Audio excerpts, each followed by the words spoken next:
meeting inside NATO. I think well, this is going to be an important stepping stone for Ankara meeting later on this summer.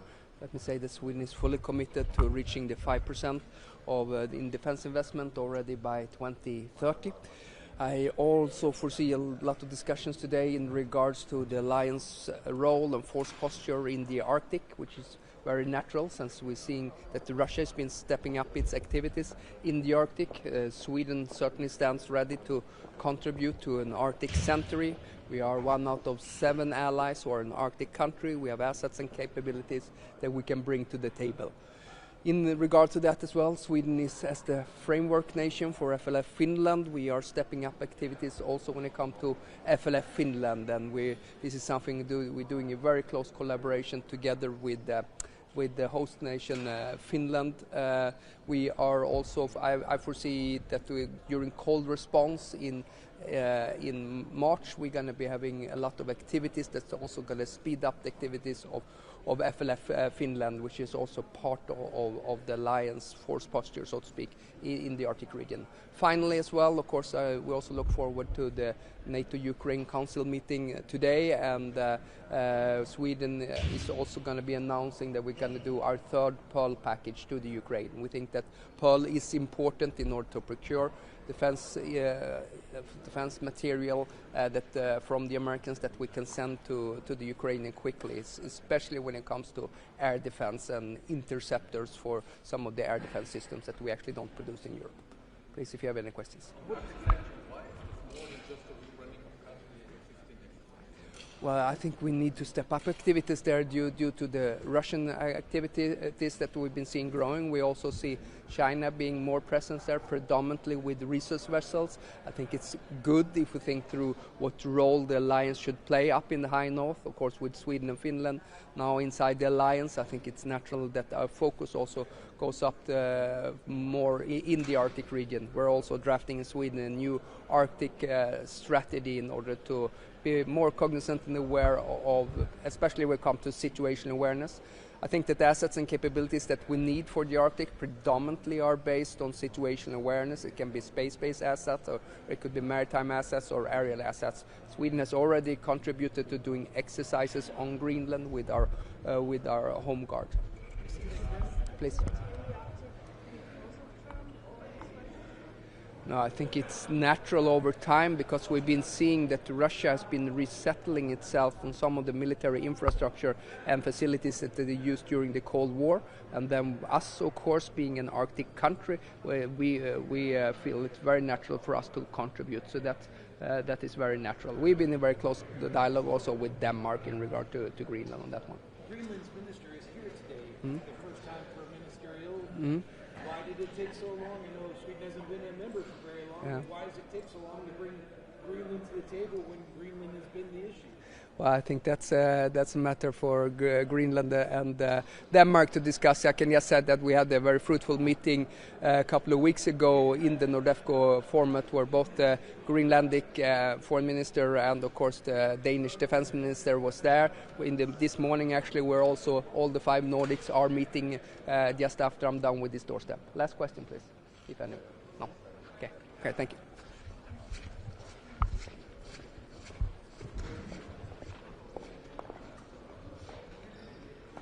Good morning. My name is Þorgerður Katrín Gunnarsdóttir, coming from Iceland. Greetings from Iceland to you. It's good to be here in the NATO headquarters. I think we need now more unity than ever, and I would also say that unity is the center of gravity for the alliance. It's our biggest and most important strength, but it's hard work, and our transatlantic bonds must be kept strong, but it's also good to be realistic now during these times, and we are, from my point of view, we are seeing that NATO is inevitably changing, you could say so, but and we are seeing Europe stepping up, we are seeing Europe taking over more responsibility, more leadership, but I want to underline our most common strength is our transatlantic bond, and we have to keep that way. NATO is a transatlantic alliance, and we strongly support that.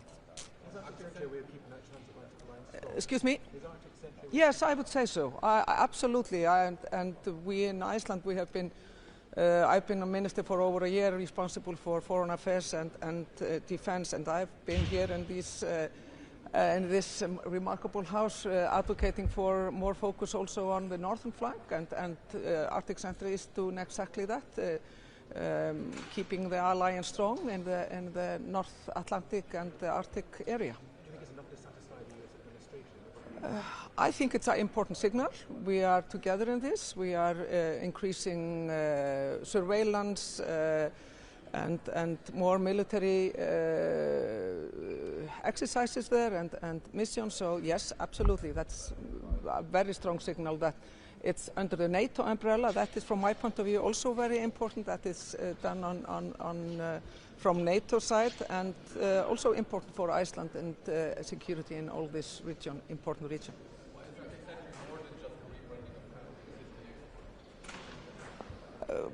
Maybe because of the word I said in the beginning, united. We are more, I think, from all the discussion, very heavy discussion, and we have been, I would say the alliance has been tested, especially in the beginning of the year, but we are now more united than in the beginning of the year, and it's not just the US and Denmark and Greenland that are focusing on enhancing the security in the North Atlantic. It's all the alliance, and that is really important. Thank you so much. Thank you. Excuse me? Yes.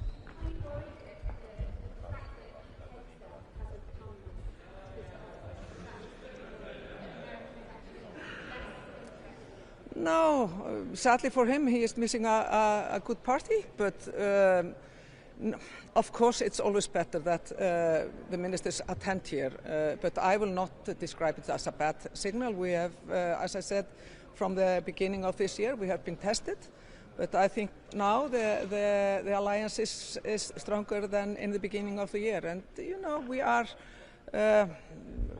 are focusing now on the North Atlantic, but I want also to underline we cannot allow us to have a lesser focus on the eastern flank. Remember, Ukraine is fighting for Europe's freedom and sovereignty, so we have to support them and secure a long and just and lasting peace. Thank you so much.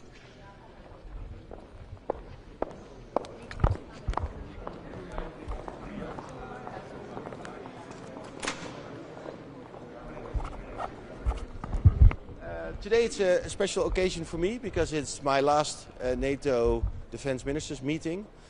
I'm very happy that I can share with my colleagues today that the new government starts in 2 weeks and that we have 3.5% in our books.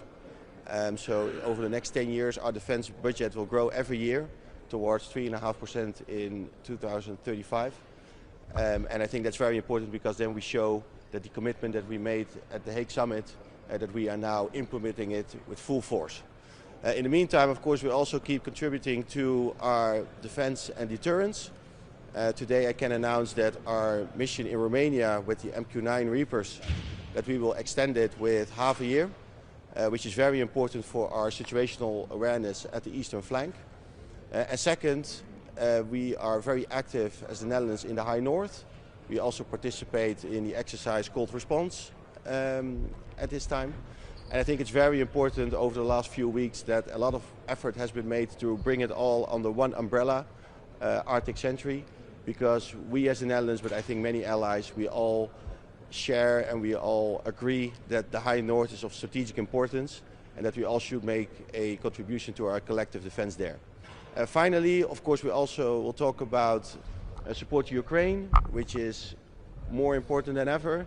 Ukraine is facing a terrible winter, but we need to make sure that we get them through this winter and that we bring them in a better position towards the spring. Over the last few weeks, the Netherlands has provided hundreds of millions in drones and ammunition. Today I can announce that we will also send F-16 simulators because we keep helping Ukraine with their F-16 operations. And in the longer term, We also have the same level of support that we had over the last couple of years, around 0.25% for GDP. We also will have that in our books with the new government. So we can also share with our allies and partners that we do not only support Ukraine today and tomorrow, but also in the longer term.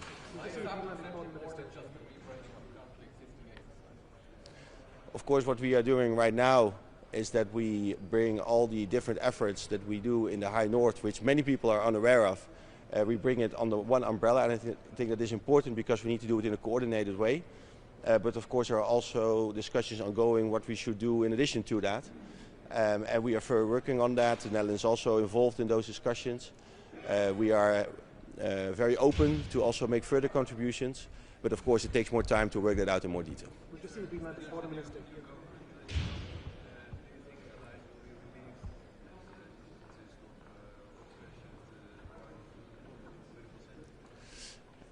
What I have experienced over the last 1.5 to 2 years is that I got hardly or no questions about the composition of our government and discussion that we have in the Netherlands. What our allies want to know is whether we deliver.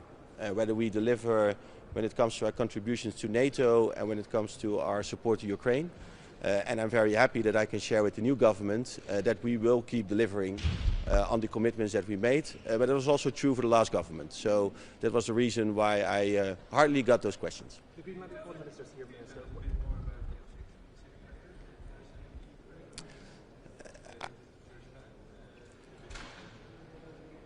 So the reason why I don't want to share too many details is because that's also, of course, valuable information for Russia. But what is important is that, of course, we gave the F-16, the airframes, a few years ago. But it requires continuous efforts to make sure that Ukraine can use them as effectively as possible. And because the F-16s are used so intensely for mostly the air defense, of course it's very good if the pilots can practice as much as possible in a simulator and not in the airplane itself. So that's why this contribution is very important. But I don't share more operational details because we don't want to inform Russia.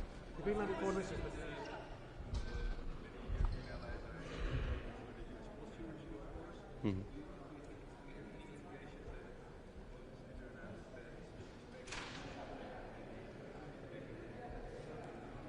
I think what for me is the most important is the no surprise policy that has been agreed between the NATO Secretary General and his team and the United States.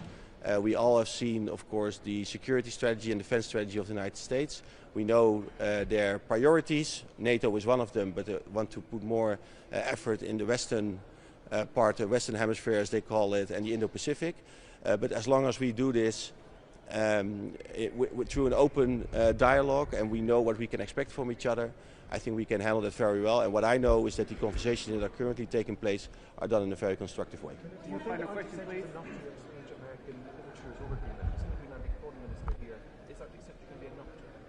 Can you say it once more? Sorry. At least what I understood, both from my Danish colleague, but also from NATO Secretary General, is that after Davos, of course, when this framework was agreed upon, this has been working out, the details are worked out in a very constructive way. So I think it's very good that now when it comes to Arctic Sentry that the various elements of that are further discussed and on the military side are worked out in more detail. And what I understand is that it's been done in a very constructive way, so that I'm fully confident that this will also meet the concerns of the United States, because it's also we share the same concerns. We do see the strategic importance of the High North and also the threat by Russia and also the interest of China in this area. So we need to make sure that we protect that. Minister, are you tired of being one of the only countries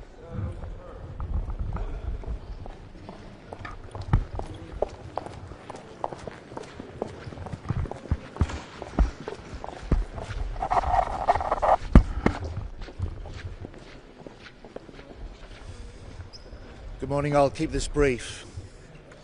Yesterday I was in the High North, confirming that the UK is doubling its Marines and its major military exercises there.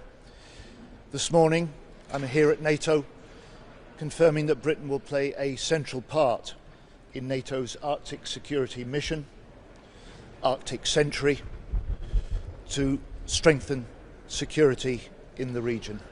This afternoon, I'll be confirming that Britain is providing an extra £500 million in urgent air defence to Ukraine. This is Britain being a force for good in the world, building a new deal for European security within NATO. And I'm proud of the UK's armed forces. I'm proud of the UK's leadership. I'm proud of the UK's commitment to our allies. We will back you. We will defend you. We will fight with you in this new era of threat and hard power. Thank you.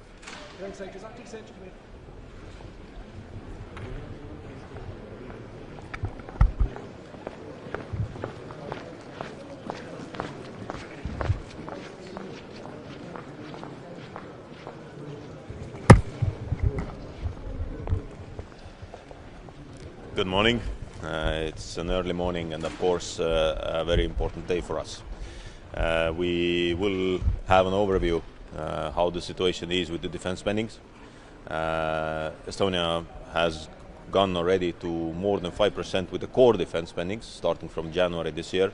We will stay there and even go close to 6% in 2-3 years. So we are doing what we promised. Not only 3.5 but 5% of core defense, and of course we would like to see that everyone will do its share, and it's important for us to get these capabilities we need to have the executability of the plans and also the capability targets. So this is first. Secondly, of course, Ukraine. We have Ukraine Council, and for us it is very important to remind to all of us that even despite European Union is doing something, also the NATO has to do a lot. We have to support Ukraine. There is a discussion about the next packages of the Pearl, but also that we have front-loaded already many activities. We would like to see that everyone will front-load as much as we can to support Ukraine. And of course, looking at Ukraine and Russia negotiations, and then at the moment it seems that Russia is struggling, so everything we can do also to push Russian shadow fleet to work with the sanctions, but this is more for the European Union, that Russia is struggling a lot. So we published also 2 days ago our foreign intelligence annual report. I suggest to read, and then we are publishing a bit how Russia is struggling at the moment in the economy, in the banking sector. So these are the main topics, and definitely a lot more will be discussed. So please, some questions. Is Arctic Center going to be enough to satisfy the US administration? Very good. Arctic Center is, of course, also in the top in our agenda, and I'm very glad that yesterday it was officially launched. But we also have to understand that doesn't take away the focus from Ukraine, from the eastern flank, from Baltic Center, Eastern Center. But regarding the Arctic Center, let's be very clear that when one of the allies feels that the other allies have to contribute to some region security, then we need to do that. So and of course Estonia also said that we are ready to contribute to the Arctic security. We were part of the planning group also for the Arctic Endurance, what was the Danish exercise. And well, for us it is important to give the confirmation and certainty also to our American colleagues and friends that if they feel threatened, then we are with them. So as we have been always, even after 9/11, and also many Estonian troops and many Estonian soldiers lost their lives during these missions. So this is important for us to be together, and transatlantic relations are extremely important. What do the problems in the Russian banking sector mean for Ukraine and security in Eastern Europe? Well, we clearly understand that it's not only the battlefield where Russia needs to be pressured. It's also the economy, it's also the society, because only internally the change can come in Russia. So of course, when the influx of money to the war machine will be reduced, then this will have an impact also on the battlefield, as it has an impact to cut the Starlink, for instance. So everything we do collectively to pressure Russia is good. So last question. So actually we don't have anyone, so you can have some more questions.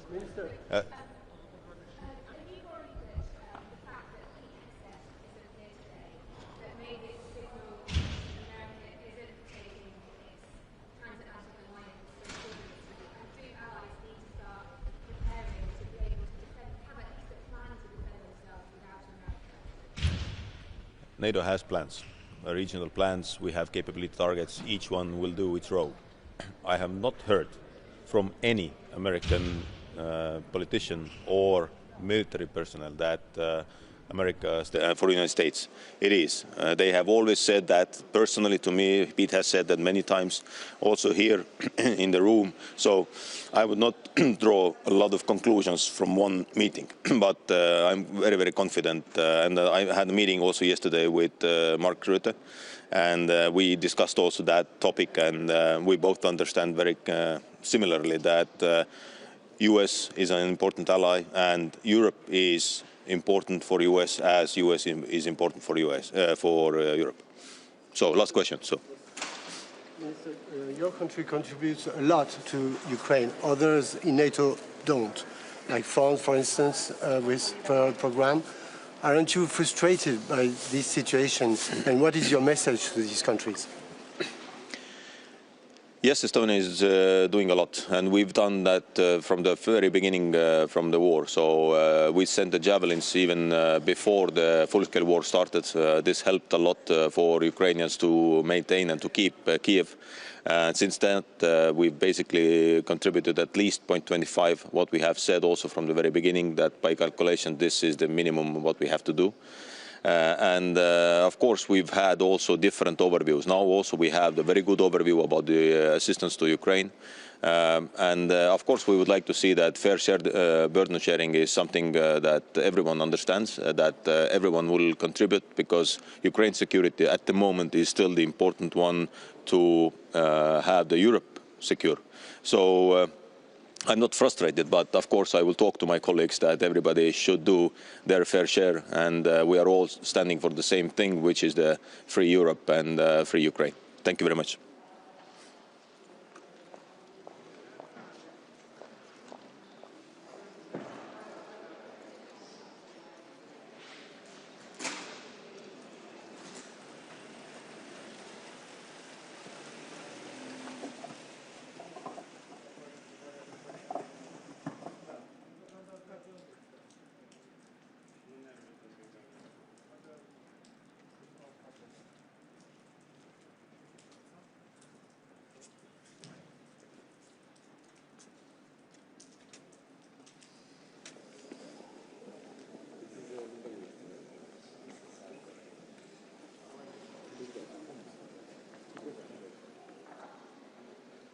So, good morning. I'm Radu Miruță, Minister of National Defense in Romania and the Vice Prime Minister for the Romanian government.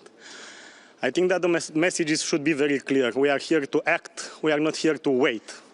And also, I'm here in order to push our national defense industry in the first rows. Why? Because it's very clear that all the European Union need to scale the production, need to extend the production.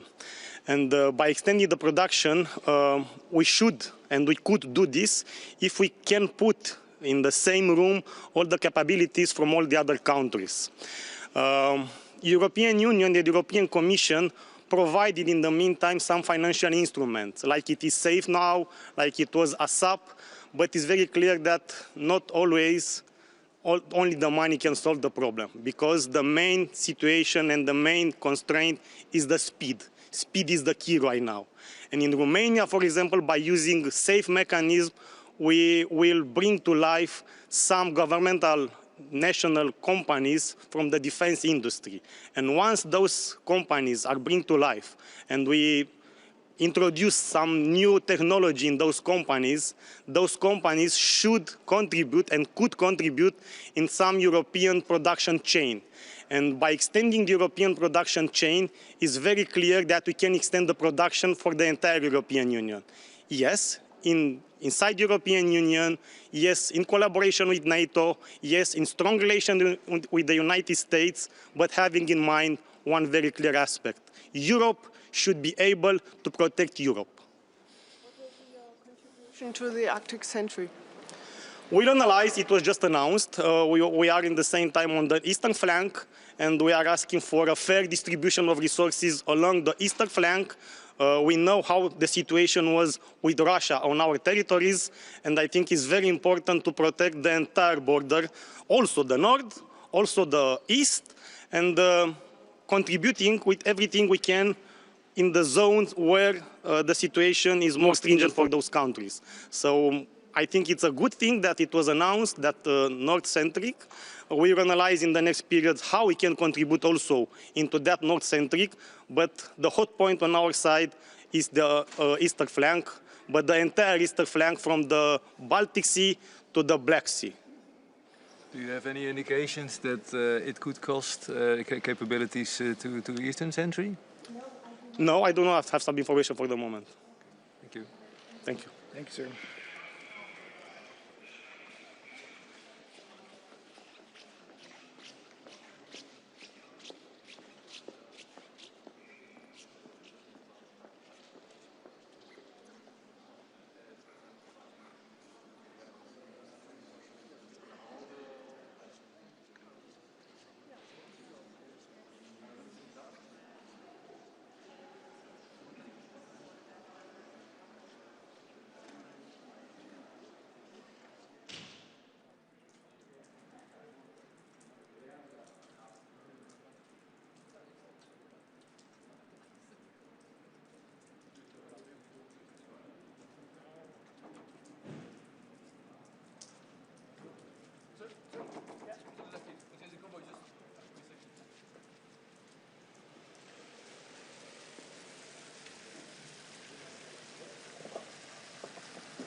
NATO-Treffen Frühjahr, danach ist er zwar nicht, aber unser Frühjahrs-NATO-Treffen der Verteidigungsminister fokussiert sich zum einen auf das, was jetzt ist, aber auch schon auf den NATO-Gipfel in Ankara.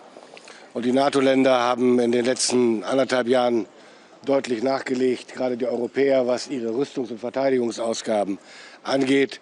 Deutschland, das wissen Sie, wird alleine in diesem Jahr 108 Milliarden Euro für die Verteidigung ausgeben. Damit bauen wir unsere Fähigkeiten mit hoher Schlagzahl aus. Und ich freue mich sehr, dass das eben auch Auswirkungen hat auf eines unserer wichtigsten multilateralen Kooperationsprojekte, ELSA, European Long Range Strike Approach. Wir steigen ein mit einer Unterzeichnung heute eines Abkommens in die Produktion von Drohnen und Loitering Ammunition mit einer Reichweite von 500 Kilometern. Die werden interoperabel sein, das heißt, wir können gemeinsam warten, beschaffen, üben und weiterentwickeln. Das ist wichtig angesichts der Herausforderungen, die vor uns liegen. Wir zeichnen, wie gesagt, heute eine Vereinbarung dazu und damit steigen wir in die nächste ganz wichtige Phase dieses Projekts ELSA ein. Und damit stärken wir, und darum geht es in diesen Tagen mehr denn je, die konventionellen europäischen Abschreckungs- und Verteidigungsfähigkeiten innerhalb der NATO. Ein weiteres Thema heute und in den kommenden Wochen bis zum Gipfel und dort dann selbst auch wird sein der 360-Grad-Ansatz, den ich immer wieder propagiere, von dem ich immer wieder spreche. Ich glaube, es wird Zeit, dass wir unsere Radarsysteme der NATO in alle Himmelsrichtungen ausrichten, ohne dabei zu vergessen, dass Schwerpunkt natürlich die Ostflanke der NATO bleibt. Daran führt kein Weg vorbei.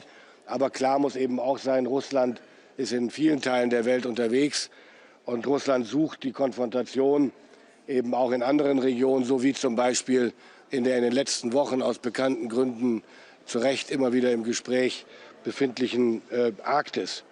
Dem hohen Norden kommt dabei, das wissen Sie, eine besondere Bedeutung zu. Er ist gewissermaßen die Verbindung zwischen Nordmeer, Nordatlantik und Atlantik und damit ganz wesentlich, vor allen Dingen auch für die Versorgungswege zwischen Nordamerika und Europa. Das hat eine zentrale Bedeutung. Militärgeschichtlich, militärstrategisch wissen wir das seit dem Ersten Weltkrieg schon. Und die Tatsache, wer ist hier unterwegs, wer sichert für sich oder gegen andere diese Routen, ist von zentraler Bedeutung für die NATO-Staaten. Und deswegen ist Russland in der Arktis als stärkster maritimer Akteur etwas, womit wir uns beschäftigen müssen. Wir tun das auch seit Jahren schon. Und deswegen begrüße ich sehr, dass wir jetzt mit Arctic Sentry den nächsten Schritt machen. Als Bundeswehr waren wir wie andere NATO-Partner auch in der Vergangenheit immer wieder in der Arktis im Einsatz und haben dort geübt. Wir haben mit unseren Partnern an verschiedenen größeren und kleineren See- und Infanterieübungen teilgenommen. Und nicht zu vergessen die maritime Sicherheitspartnerschaft zwischen Kanada, Norwegen, Dänemark und Deutschland, von mir vor 1,5 Jahren initiiert. Wir sind mit Island im Gespräch. Viele Beteiligte interessieren sich für diese Partnerschaft, weil es um ein kooperiertes Vorgehen geht. Ich habe es gestern schon gesagt, Deutschland wird sich selbstverständlich an Arctic Sentry beteiligen. Wir haben dabei auch einiges zu bieten, wie Sie wissen, vom Seefernaufklärer P8 Poseidon, A400M, U-Boote, Fregatten, Eurofighter oder eben auch unsere Fähigkeiten zur Luftbetankung. Dann habe ich noch eine Mitteilung zu machen. Wir schauen heute nicht nur auf den NATO-Gipfel, meine Damen und Herren, sondern auch noch ein bisschen weiter. Sie wissen, dass im September die Spitze des NATO-Militärausschusses gewählt wird. Ich freue mich sehr, dass wir als Bundesrepublik Deutschland mit Generalinspekteur Carsten Breuer einen exzellenten Kandidaten für diesen Ausschuss haben. Gerade jetzt hat dieser ohnehin schon wichtige Vorsitz besondere Bedeutung. Und Deutschland und Europa haben in der NATO in den vergangenen Jahren erkennbar deutlich mehr Verantwortung übernommen. Und auch dafür steht General Carsten Breuer. Er hat in den vergangenen Jahren einen wesentlichen Beitrag dazu geleistet, die Verteidigungsfähigkeit Deutschlands voranzubringen. Ich arbeite ausgezeichnet mit ihm zusammen, sehr vertrauensvoll. Wir haben gemeinsam den Aufwuchs der Streitkräfte gewährleistet und die Fortschritte erzielt bei der Ausstattung der Soldatinnen und Soldaten. Auch hierbei war er ein wesentlicher Antreiber innerhalb der NATO. Auch das ist bekannt, hat sich General Breuer aufgrund seiner analytischen Fähigkeiten und seines Weitblicks gerade mit Blick auf die Bedrohungslage in Europa einen Namen gemacht und wird hoch geschätzt und hat deshalb zahlreiche Unterstützer. Ich bin sehr froh, dass ich mich mit dem Bundeskanzler und mit dem Außenminister dass wir uns sehr schnell darauf verständigt haben, Carsten Breuer zu nominieren. Das vielleicht auch von meiner Seite soweit. Und dann eine Bemerkung verbunden mit einer Bitte. Die Olympischen Winterspiele in Italien sind in vollem Gange. Und wer sich die deutschen Medaillenerfolge bis jetzt anguckt, der wird nicht umhin kommen festzustellen, dass entweder die Medaillen von deutschen Bundeswehrsoldaten, Sportsoldaten errungen wurden oder aber mindestens Bundeswehrsoldaten beteiligt waren an den Medaillen. Also keine Medaille, keine deutsche Medaille ohne Bundeswehr-Sportsoldaten. Was ich vermisse, ist in den deutschen Medien gelegentlich ein Hinweis darauf, dass es sich um Sportsoldaten handelt. Sie machen ihre Karriere bei der Bundeswehr, sie studieren oder machen eine Ausbildung. Und ich finde, Sie haben es verdient und die Bundeswehr auch, dass, so wie das in anderen Ländern auch üblich ist, darauf hingewiesen wird, dass es sich um Sportsoldaten handelt. Sie sind stolz darauf und ich bin es auch. Ich wäre Ihnen sehr dankbar, wenn Sie das gelegentlich berücksichtigen könnten. Is Arctic Sentry enough to satisfy US concerns over, is Arctic Sentry going to be enough to address US concerns over Greenland? Well, it's not only about US concerns. These are mutual concerns about the security of the Arctic. And it's not only about Greenland, it's about particularly about the Arctic. So I'm absolutely convinced, given the fact that the NATO is leading this operation, this mission, that it would be enough for everybody. Inwiefern ist denn Arctic Sentry mehr als eine bloße Umbenennung von bereits existierenden Manövern und Übungen? Weil es das schlicht nicht ist. Es ist keine Umbenennung von irgendetwas. Es ist mehr.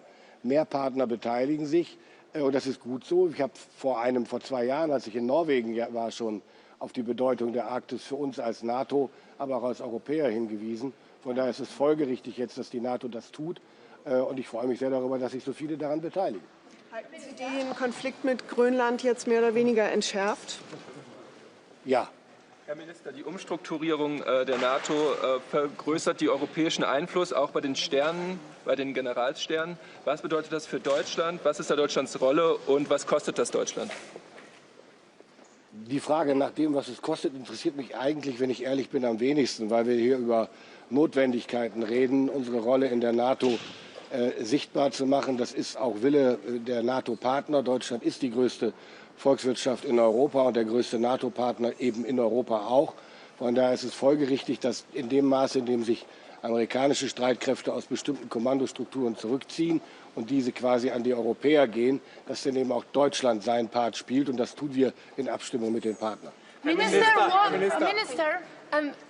we've just seen the American Undersecretary sort of slip in as you were talking. Pete Hegseth isn't coming to this conference. Are you disappointed? And do you think that Europe actually needs to genuinely be ready to defend itself, maybe without America? No, I'm not disappointed. I know everybody, each of us has a full agenda. And one time the American defense minister is here and one time not. So it is his decision and his duties he has to fulfill. Anyway, and the role of the United States when it comes to the conventional deterrence and defense in Europe is quite clear. The history shows us, the history of the last decades, that the US took a lion's share of what has to be done for the European conventional deterrence and defense. And now the time has come that Europeans take over more and more, step by step, in the years to come. This is absolutely normal and natural. I understand and I support this direction. The main thing from my perspective is NATO and USA are member of NATO and they will remain member of NATO. But to keep this, in order to keep NATO transatlantic, it is necessary to make it more European, to take over more European responsibility, and at the same time being able to rely and to trust, and this is what we do, on the nuclear deterrence which has been provided for decades by the US. Herr Minister, der ukrainische Präsident hat gestern gesagt, dass es für die Ukraine ein konkretes Datum für einen EU-Beitritt brauche, damit die Ukraine einen Friedensvertrag unterschreiben kann. Ist das für die Bundesregierung denkbar, dass es so ein konkretes Datum wirklich gibt für den EU-Beitritt der Ukraine? Ein konkretes Datum ist immer denkbar, aber welches soll das sein? Also darüber wird zu reden sein, das macht man nicht zwischen Tür und Angel. What are your expectations of today's UDCG meeting? My expectations are quite clear. We need more support for Ukraine. What we are seeing in Ukraine is attacks by Russia, which has nothing to do with military strategy. It's just terrorism against the civilian population of Ukraine. So it is necessary to ramp up the support for Ukraine in terms of self-defense, priority 1, and self-defense, priority 2. So this is what we need to talk about today. My colleague, the Foreign Minister of Germany, and me, Joe Wadefull, we signed a letter yesterday, the third letter with regard to that, to all our allies and partners to support Ukraine more intensively, and again to have a look in the own stockpiles for what we can do, and if there is nothing left in the stockpiles which can be provided to Ukraine, it's about giving money. So like we did last year, we achieved 1 billion euros last year for procuring more air defense for Ukraine, and this is what we are going for once more with our letter. Gibt es irgendetwas Konkretes, was Sie sich von der Münchner Sicherheitskonferenz erhoffen, erwarten? Jetzt sind wir erstmal beim NATO-Treffen hier in Brüssel. Wir haben eine volle Agenda heute. Die Münchner Sicherheitskonferenz beginnt dann morgen. Ich freue mich, viele Kollegen aus der ganzen Welt wiederzusehen und hoffe auf eine gute Atmosphäre, die ganz klar adressiert, worauf es jetzt ankommt. Nämlich, dass die Welt, die demokratische Welt, die Welt, die sich der internationalen regelbasierten Ordnung verpflichtet fühlt, geschlossen bleibt, sich nicht auseinandertreiben lässt und ein klares Commitment abgibt zur Sicherheit aller. Sir, do you think that concerns by Romania and other Eastern allies that Arctic sentry could hurt Eastern sentry and the defense of the eastern flank, are they justified? I can understand that because it's clear if something happens like that, everybody is maybe concerned about anything could be done left in another place. But there's no reason for that. These are different operations, different missions, and each of them will be fulfilled. Vielen Dank für Ihre Fragen. Thank you.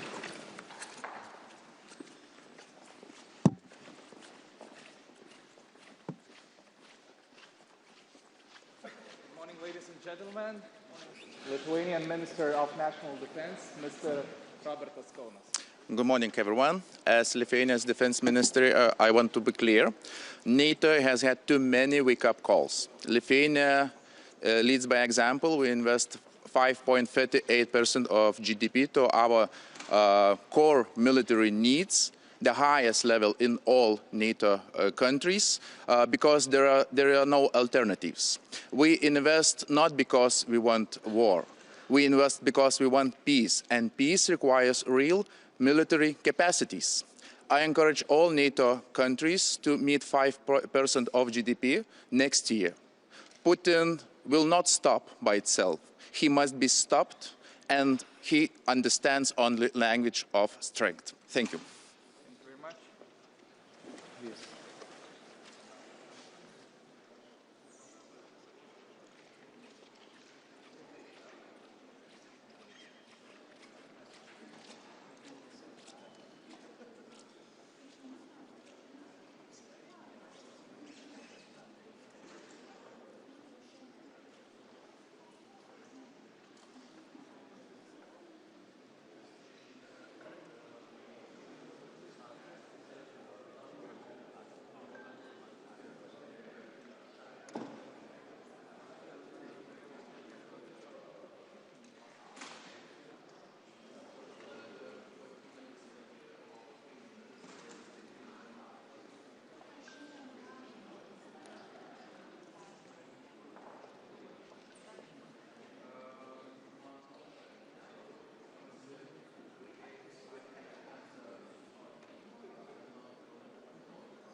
morning to see you all, and let me, by way of introducing, say, hey, I'm really looking forward to today's meeting with the defense ministers.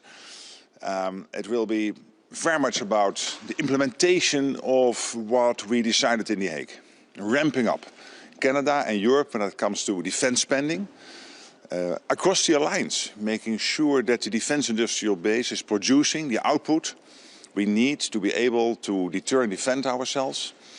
And obviously Ukraine, where you just heard the good news from John Healey, the UK Defence Secretary, Secretary of Defence, announcing £500 million in air defence, both bilateral and Pearl, for Ukraine. And this is really important because Ukraine, as you know, they are really staunch, they are fighting back, but they are also still hit with missiles, etc., on their civilian infrastructure and innocent civilians. So this is important. But what you see overall is a picture of Canada and Europe stepping up, spending billions more on defense, ramping up the defense industrial base, keeping Ukraine strong.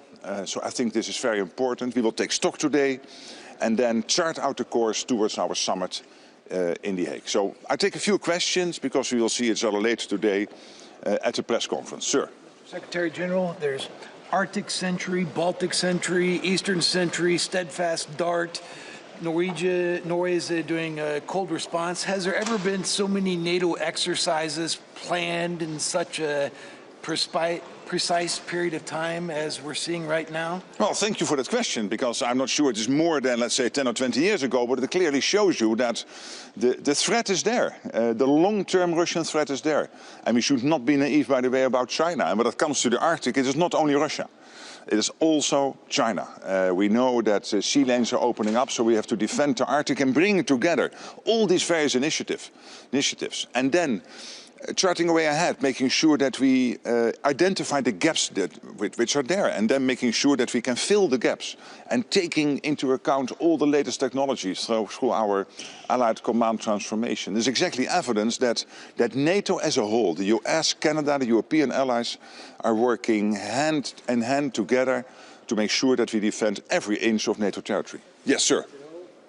You said yesterday that the US administration is fully aware of the situation in Ukraine. Yes. So aren't you a bit frustrated by the lack of pressure this administration is putting on? I think that is not fair. Of course, you can ask me any question, but I think the statement within the question is not fair. The US is putting every pressure on Russia, as the Europeans are doing, through the sanction packages. Look what has been happening with Lukoil and Rosneft and all the other stuff the US is doing. The US is still delivering crucial air defense and other lethal weapons into Ukraine through this Pearl program, so paid for by Canadian, European allies and partners. And the US is leading the peace effort. And there is only one country, the most powerful nation on earth, the US, which can do that under the leadership of President Trump, breaking the deadlock with Putin, getting the peace process going. So I really think the US is doing exactly what we need when it comes to Ukraine. Greenland question off the table now. Well, what I discussed in Davos, but also what we discussed within Europe with our partners in Canada, our allies in Canada and the United States, is that we have to defend the Arctic. This is Greenland, but also the whole Arctic. And the good news, I think, yesterday is with the launch of Arctic Sentry that we will now bring together all the assets which we have currently available in the Arctic, getting the whole picture, getting NORAD involved, US NORSCOM involved, EUCOM involved, and all the European allies together to make sure that we defend the Arctic against, as I said, the opening up of sea lanes, Russia increasingly active there, but also China. Are you not concerned, Secretary General, that this renewed focus on the Arctic could pull focus somewhat from NATO's eastern flank? No, NATO is so strong that we can do both, and we have to basically have a 360-degree approach to any threat against NATO territory. And Eastern Sentry, making sure that our eastern flank is secure and strong, and we have seen the drone incursions in Poland early September. We have seen what happened in Estonia a couple of weeks later in September with the MIRT from Russia into Estonian airspace. So we have to make sure that we defend every inch of Allied territory. So Eastern Sentry is important, Baltic Sentry, making sure that we protect the undersea sea cables and critical infrastructure, but of course also the Arctic, and this is Greenland, but also the rest of the Arctic, Norway, Finland, Sweden, Denmark through Greenland, Iceland, Canada and the US. Focusing, of course, primarily on the area where our Supreme Allied Commander is working with. Sure. European allies are buckling up now for a while for the US posture review. Do you think Bridge Colby today will have a reassuring message that it won't be as bad, as big, as fast as expected? Well, what I see happening over the last year is the US, and Bridge Colby has been important here because he has always been an advocate of Europe stepping up.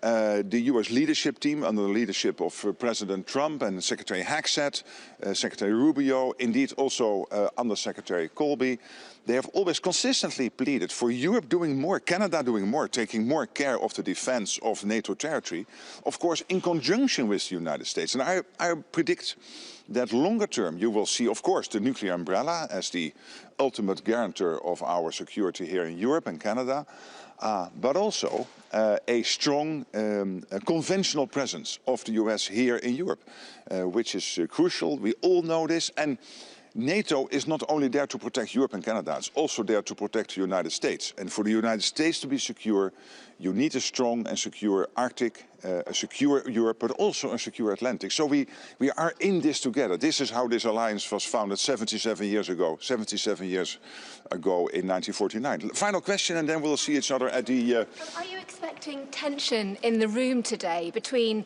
Denmark and the US over Greenland, or have you managed to sort of ease the alliance through that crisis?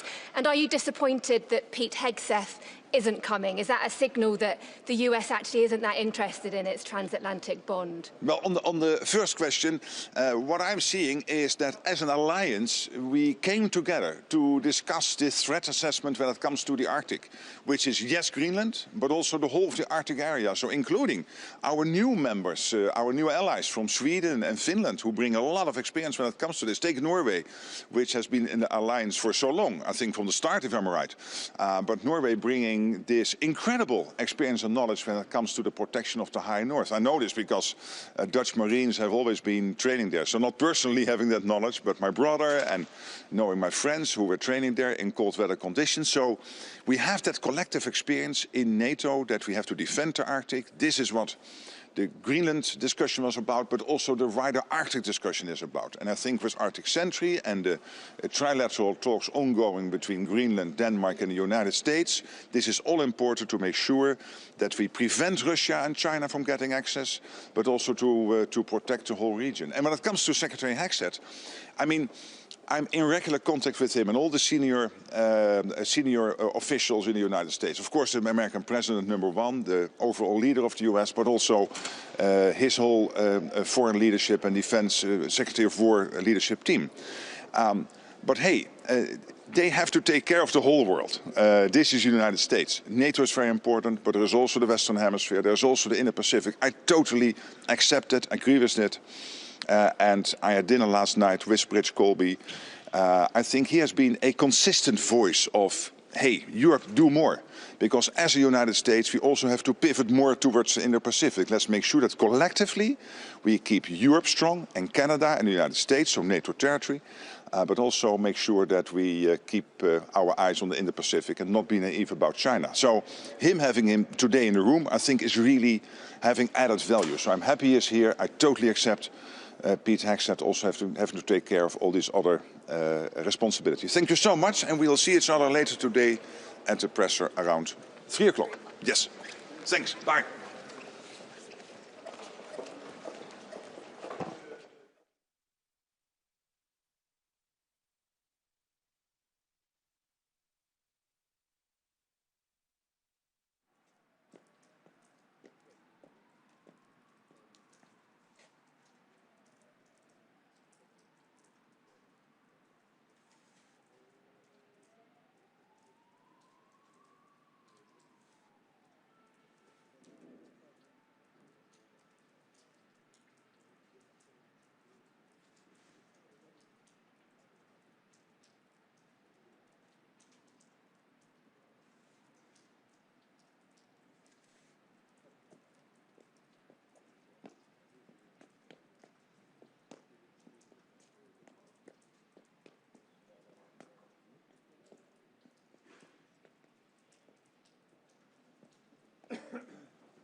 Bonjour à toutes et tous. Mes premiers mots seront évidemment pour rappeler l'attachement de la France à l'OTAN. Alors vous l'avez vu, cet attachement, il se décline de manière extrêmement concrète. Nous sommes actuellement nation cadre en Roumanie pour une opération de l'OTAN. Nous sommes aux côtés de nos amis britanniques en Estonie et bien évidemment la France sera engagée aux côtés de l'OTAN pour Arctic Sentry, comme bien sûr nous avons également été au moment du Groenland autour d'Arctic Endurance. Et derrière toutes ces démarches de l'OTAN, je veux immédiatement penser au sujet de ce matin qui va être notre soutien à l'Ukraine. J'étais samedi en Ukraine. J'ai eu l'occasion, bien sûr, de rencontrer le président Zelensky. J'ai eu l'occasion de travailler avec mon nouveau collègue, Monsieur Fedorov, avec lequel j'ai pu mesurer évidemment l'engagement des Ukrainiens et rappeler l'engagement des Européens que nous sommes, qu'il s'agisse d'accompagnement en matière, bien sûr, d'armement, mais qu'il s'agisse aussi de la capacité à être aux côtés des Ukrainiens qui aujourd'hui sont les leaders en matière de production de drones et qui veulent s'engager dans des échanges constructifs. Et ces échanges constructifs, nous les mènerons également dans le cadre de la coalition des volontaires pour les garanties de sécurité. Vous savez que le siège de la coalition des volontaires, l'OHQ, est à Paris. Et enfin, en ce qui concerne l'OTAN, je voudrais évidemment insister sur l'importance que nous avons à travailler les uns avec les autres et à nous engager durablement. Et c'est le sens des discussions que nous aurons ce matin avec ce pilier européen. Vous vous souvenez qu'il y a 4 mois, ici, Pitexet disait « les Européens devront être en capacité d'assumer leur sécurité ». Eh bien, nous allons le faire, nous avons commencé à le faire et c'est le sens des discussions que nous aurons, je n'en doute pas, ce matin. Hier, nous étions ministres européens de la Défense réunis ici à Bruxelles et beaucoup d'entre nous ont évoqué ce sujet. C'est cela l'engagement du pilier européen de l'OTAN. Merci à toutes et tous. Madame la ministre, merci beaucoup.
let's start with the handshake. Okay. Hey, good morning again. To see you. Yes. Good to see you. Hi. Good morning. I'm really happy that Under Secretary for Brits Colby is here today. He has been a consistent voice over the years for Europe and Canada to really step up when it comes to defense spending, when it comes to defense industrial production. Absolutely acknowledging the fact that the United States, being absolutely committed to NATO, also has to take care of the situation in the Pacific and has to pivot over time more towards the Indo-Pacific. And therefore, Europe and Canada stepping up is really crucial. Of course, since President Trump was re-elected, the whole American leadership team, under the leadership of President Trump, has been pleading with NATO and European and Canadian allies to do more. And the good news is, the billions are coming in. I mentioned yesterday Germany spending in 2029 152 billion, 152 billion euros, which is double what they spent in 2021. So it is really happening. And that's crucial. So President Trump's leadership, Secretary Hagsted's leadership, your leadership in all of this is highly recognized. We are very happy to have you here today, sir, in the meeting, and we are really anxious to listen to you and have a great discussion. But again, thank you for coming. Thank you. Thank you, Mr. Secretary General. It's an honor to be here to represent the Department of War and Secretary Hegseth. And I think I'll just reiterate what the Secretary General said with President Trump's and the Secretary General's historic leadership. I think 2025, you saw a reframing and a real genuine commitment because of the President's leadership and the SecGen's leadership to actually have a Europe that leads the conventional defense of NATO, which in a sense, as I'm going to say today, is really a return to NATO 1.0. This is a serious alliance focused on defense and deterrence, and it's greatly thanks to your leadership, Mr. Secretary General. And so I think this year we actually have a good message to say, which is now it's time to march out together, to be pragmatic, to be focused on the kind of flexible realism that the national security strategy and the national defense strategy are based on and really exhibit. And I think we have a really strong basis for working together in partnership, but putting NATO kind of a 3.0 NATO that's based a partnership rather than dependency, and really a return to what NATO was originally intended for. Absolutely. Thank you so much. Thank you. Great. Okay. Thanks.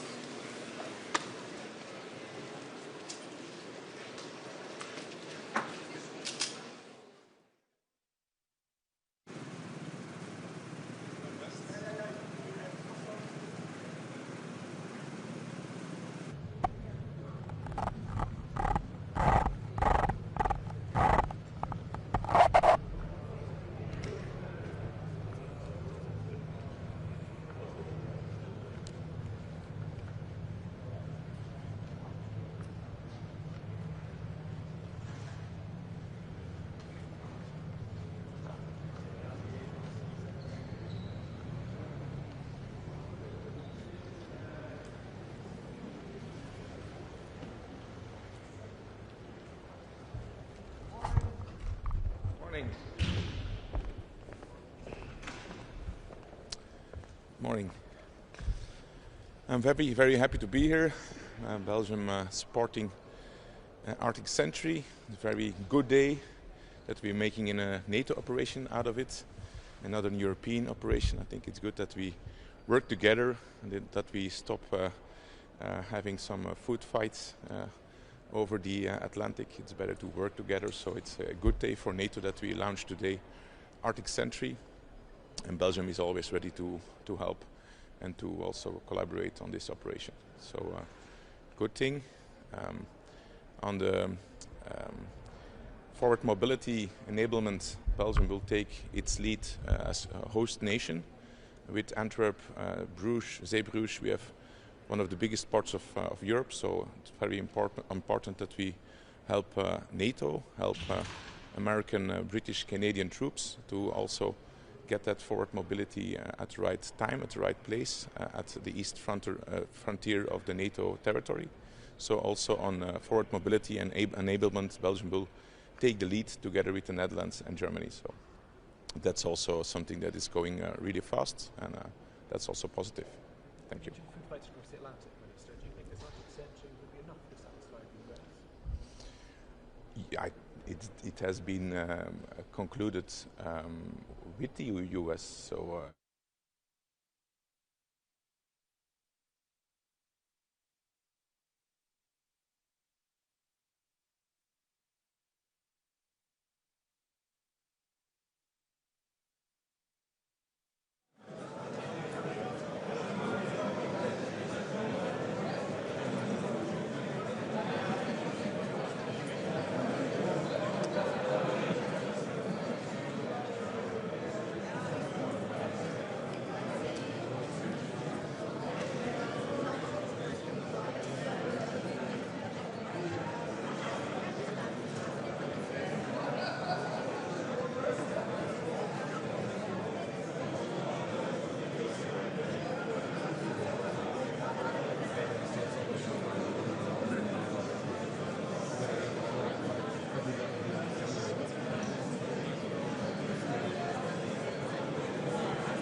Good morning.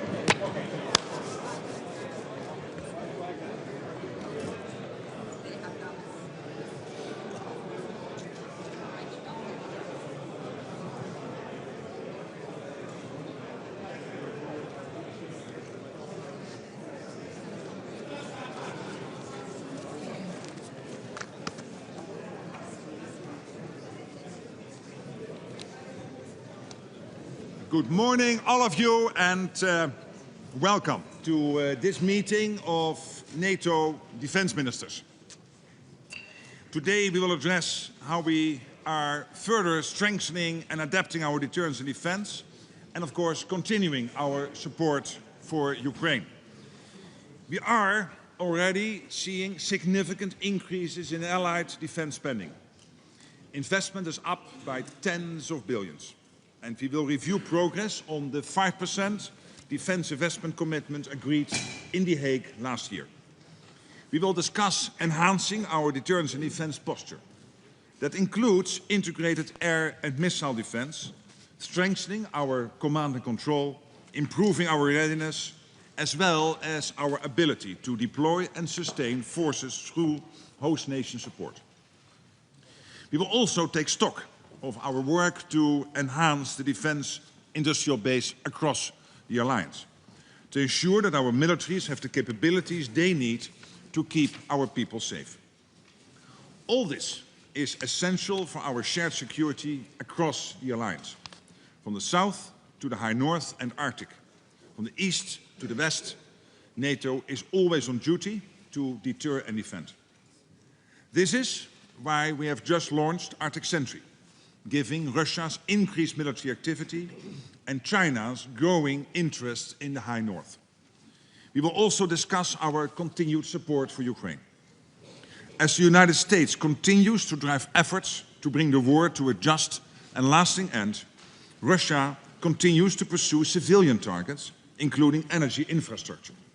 So it is still essential that allies continue to step up support, including through NATO's Pearl initiative. It is ensuring that essential US equipment is delivered to Ukraine, paid for by allies and partners. This afternoon we will hold a meeting of the NATO-Ukraine Council.